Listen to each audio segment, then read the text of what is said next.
చిన్న కథ ద్వారా మనం దేవుడి గురించి తెలుసుకుందాం. అన్నయ్య చదువుకుందాం ఈ ఒక్కసారికి. ఓకే చెల్లి. అయ్యో అన్నయ్య నా పెన్ను గిఫ్ట్ ఇచ్చింది మమ్మీ, అది పోయిందన్నయ్య.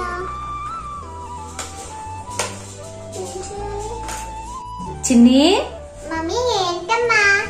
మొన్న నీకు గిఫ్ట్ ఇచ్చా కదా నాన్న, మంచి పెన్ను. ఆ పెన్ను ఉందా? ఉందమ్మా. దాంతో ఈరోజు నువ్వు హోంవర్క్ రాయి, నేను చూస్తాను. ఓకేనా? అలాగే అమ్మా. మమ్మీ పెన్తో రాయమంటుంది, నా పెన్ను లేదు కదన్నయ్య. అలాగే చెల్లి, మనం ప్రార్థన చేద్దామా?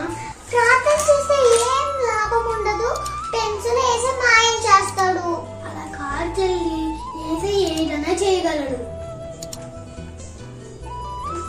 మరి ప్రార్థన చేద్దాంరా. ఈ ఒక్కసారికి నమ్ముతావు, ఇంకెప్పుడు నమ్మను. ఓకేనా? ఓకే. నా పెన్ను ప్రేమతో గిఫ్ట్ ఇచ్చింది. ఆ పెన్ను ప్లీజ్ ఆమె శబ్దం చేయమామె. ప్రేమ చేశాను కానీ పెన్ను ఇంకా దొరకలేదేంటి? దొరుకుతుందిలే చెల్లి, ఏసే ఇస్తాడుగా, ఉండు. ఎంతసేపు పట్టింది? ఏసే ఇస్తానికి చాలాసేపు పట్టింది, ఏసే వస్తానికి కూడా చాలాసేపు పట్టింది. అమ్మే అడుగుతుంది కదా రాయమంది, ఇప్పుడు ఏం చేద్దాం చెప్పు. అయితే మళ్ళీ ప్రే చేద్దాం చెల్లి. అన్నయ్య మమ్మీ కాబట్టని చెప్తామా? నేను క్లాస్ లో ఎవరికి అయినా ఇచ్చేసానని. అలా చెప్పకూడదు చెల్లి, అమ్మ కొట్టిద్ది. మీకు అబద్ధాలంటే ఇష్టం ఉండదు, మరి ఏసే చెప్పాడు కదా అబద్ధాలు చెప్పకూడదని. మరి అయితే ఏం చెప్తామన్నయ్య? మమ్మీ నన్ను తిట్టిద్దు కూడా అబద్ధం చెప్పకపోతే. మనం ప్రే చేద్దాం మళ్ళీ. మళ్ళానా? ఈ ఒక్కసారికి నమ్ముతా, ఇంకెప్పుడు నమ్మను. ఓకే. నా ఫ్రెండ్ వల్ల దొరికియండి, సార్ నిజంగా దొరికిపోతే కొడతాను. ఇంకా ప్లీజ్ మా మమ్మీ అది గుర్తుకి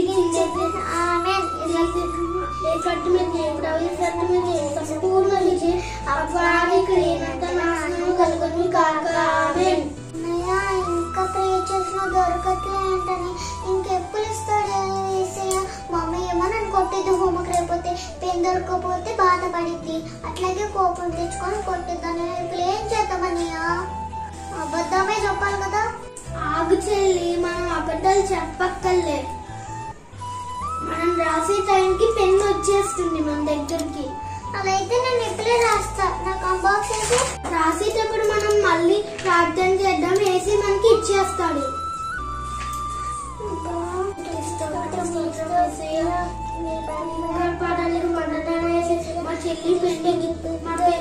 మా పెన్ను ఇయ్యండి వేసేయా ప్లీజ్, వేసే మా చెల్లి పెన్ను ఇచ్చేయండి వేసేసా, ఇయ్యండి వేసేయా ప్లీజ్, వేసేసా ప్లీజ్ ప్లీజ్ వేసేయా ప్లీజ్, వేసే మా చెల్లి పెన్ను ఇయ్యండి వేసేయా ప్లీజ్, వేసేయా మా చెల్లి పెన్ను ఇయ్య. ఆమేన్. అన్నయ్య ఏదో ఇక్కడ వచ్చుకుంటుంది, మరి చూడు. ఏంటిది? చెప్పండి ఏసే అలా దొరికిస్తానన్నా మనకి అవసరమైనప్పుడు రోజు ప్రార్థన చేయాలి మనం. ఓకే నేను రోజు ప్రార్థన చేస్తాను. నేను ప్రార్థన పోయినప్పుడు, ఏదైనా బుక్స్ పోయినప్పుడు, మనకి ఏదైనా అవసరమైనప్పుడు మనం ప్రార్థన చేయాలి. అన్నయ్య పెన్ను వేసే మంచిగా ఇచ్చాడు, రోజు మనం దేవుడికి ప్రార్థన చేద్దాం, అన్నీ ఇస్తాడు. ఓకేనా? ఓకే రాసుకుందామా? చిన్ని, హోంవర్క్ అయిందా నాన్న? కాసేపు ఉండమ్మా, అవ్వలే. ఏం చేస్తున్నావు ఇప్పుడు దాకా? అదే ఏం చెట్లమ్మా వాటర్ తాకొస్తానికి ఇంతసేపు పట్టింది. సారీ మామా. సరే నాన్న త్వరగా రాసేయి. అలాగే అమ్మా. అలాగే అమ్మా. హలో ఫ్రెండ్స్, ప్రార్థన చేసేవాళ్ళు మాకు పెన్ ఎలా ఇచ్చాడు. మనం కూడా ఏదైనా అవసరమైనప్పుడు మనం కూడా ప్రార్థన చేద్దాం. మనం కూడా త్వరగా ఇచ్చేస్తాడు. అట్లాగే ఉండండి, అట్లాగే గుడ్డ పెట్టుకోకుండా ఉండండి. ప్రార్థన చేస్తే ఎంత శక్తి వచ్చిందో అట్లాగే మనము ప్రార్థన చేసి వాక్యం చదివి పెద్ద గొప్ప వాళ్ళయ్యి మనము పేదవాళ్ళకి సహాయం చేసి